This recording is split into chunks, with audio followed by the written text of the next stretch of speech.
Assalamualaikum warahmatullahi wabarakatuh. Kultum kuliah 70 menit dikurangi 60. 70 menit dikurangi 60 berarti kali 10. Oke. Membahas Isra Mi'raj. Karena kemarin itu adalah Isra Mi'raj. Ada yang bertanya, apa buktinya Nabi Muhammad itu benar-benar melakukan Isra Mi'raj? Tunjukkan buktinya. Bagaimana wong Islam menunjukkan bahwa Nabi Muhammad itu benar-benar melakukan Isra Mi'raj. Isra Mi'raj itu Nabi sekitar umur 51 atau 52. Wes sudah Liman? Ini kabeh dering. Karo ini, Kak Liman. Sopo orang yang mengadakan acara Isra Mi'raj pertama kali? Aku takon iso mir. Iku lek Isra Mi'raj malah. Orang tahu. Ya. Takon pasal. Jawabannya Abu Jahal. Iya. Abu Jahal itu orang yang pertama kali mengadakan acara Isra Mi'raj. Abu Jahal lakon, Muhammad ono cerita apa saiki? Oh, aku tadi Isra Mi'raj dari Mekah ke Palestina hanya 1 malam. Jare Abu Jahal, wah kesempatan iki gawe menjatuhkan Nabi Muhammad. Dadi sing nglumpukno masyarakat iku Abu Jahal. Maka Abu Jahal itu disebut orang yang mengadakan acara Isra Mi'raj yang pertama. Karpe untuk menjatuhkan Nabi. Karena pada zaman itu durung ono pesawat terbang. Ya Liman ya. Dari Mekah ke Palestina ya, dari Masjidil Haram ke Masjidil Aqsa itu jaraknya sekitar 1.500 km. 40 hari. Kalau naik kuda tercepat itu budale sak wulan, mulai nih sak wulan. Nabi cerita, aku itu tadi malam teko Mekah nang Yerusalem terus balik mana. Abu Jahal kan seneng. Wah, itu wong Mekah seneng kesempatan untuk mengenyek itu ya. Karena ya tujuannya dikumpulkan ya. Jadi ada Isra, ada Mi'raj. Yang Isra itu jelas. Suratnya Al-Isra nomor 1.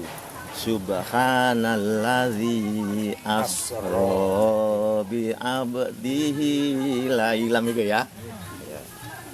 Di situ para penafsir Nabi Muhammad itu tidak hanya mimpi saja, karena abdi itu fisik dan jiwanya. Jadi kalau ada pertanyaan apa buktinya?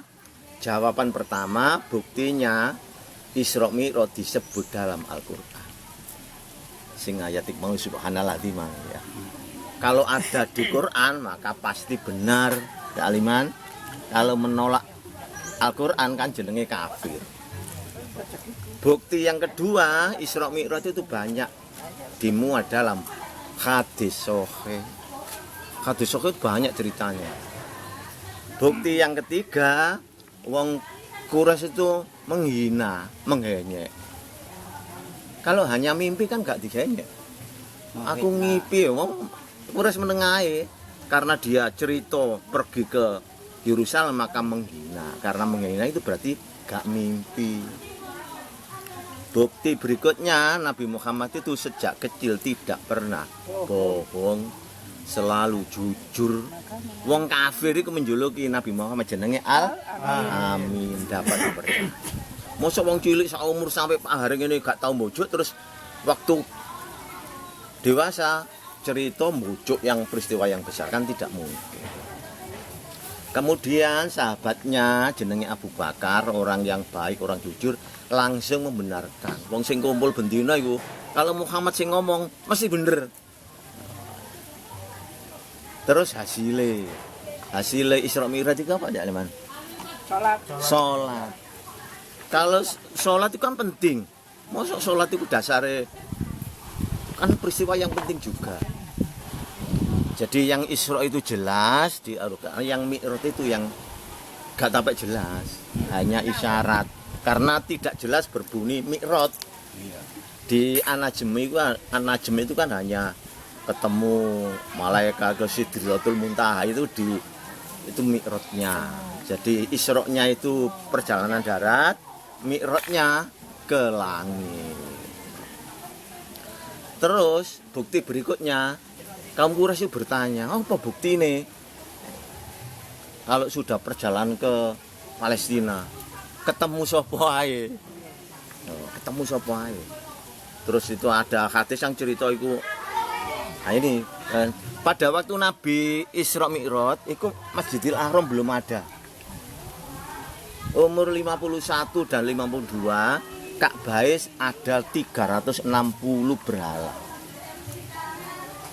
Jadi kok bertanya kok Masjidil Haram durung ono Masjidil Haram ya? Di Ka'bah itu masih ada 360 berhala. Jadi pada waktu Nabi menjelaskan tauhid, wong Quraisy iku heran. Mosok rek donya urusane akeh kok hanya satu. Ono ngurusi udan, ngurusi laut, ngurusi kok hanya satu. Yang kedua masalah ekonomi.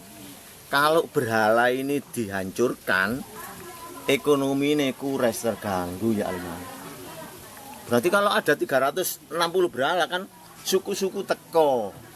Jadi kayak ziarah nang Sunan Ampel itu kan masalah ekonominya. Jadi kalau kok menyerang masalah akidah, bukan hanya masalah akidah, itu masalah ekonomi. Wong imur-imure ngadi dirusak. Karena ini wong becak sak kabupaten rezekine tegagun. Jadi pada waktu itu di Ka'bah itu ada 360 berhala. Jadi wong rutin teko ekonomi maju. Jadi kadang-kadang orang menolak ajaran itu bukan hanya faktor akidah saja, ekonomi. Ya, itu bisnis akeh. Jadi kembali kepada Isra Mi'raj. Jadi akhirnya menurut orang Islam Isra Mi'raj itu benar-benar terjadi dengan fisik dan lahir batin. Kalau menurut agama lain itu ya pengalaman spiritual. Jadi pelajarannya Isra Mi'raj itu menurut orang Islam itu terjadi sungguh-sungguh. Salah satu buktinya sampai sekarang orang melaksanakan sholat 5 waktu hasilnya itu.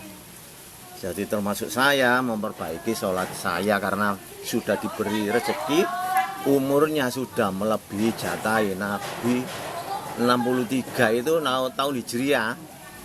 Kalau tahun masa itu hanya sekitar 61. Padahal Pak Hari usianya sudah hampir 70 kan bonus waktu. 71 alhamdulillah enggak pensiun-pensiun.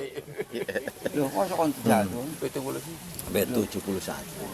Jadi alhamdulillah kita masih diberi kesempatan bertemu untuk supaya orang itu kan tidak dinilai awalnya Pak Hari akan burine tutupe iki lho. Mudah-mudahan kita semua nanti berakhir dengan husnul khotimah. Amin ya rabbal alamin. Demikian, kalau ada kesalahan mohon maaf. Pak Aliman silakan bertanya. Ya gak. Oh gak ya wis gak.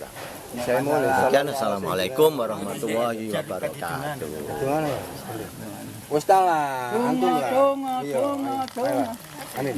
Gantian. Ayo. Ayo Bahar. Anhar. Iya. Cuma sampe jaket ae lho. Iya.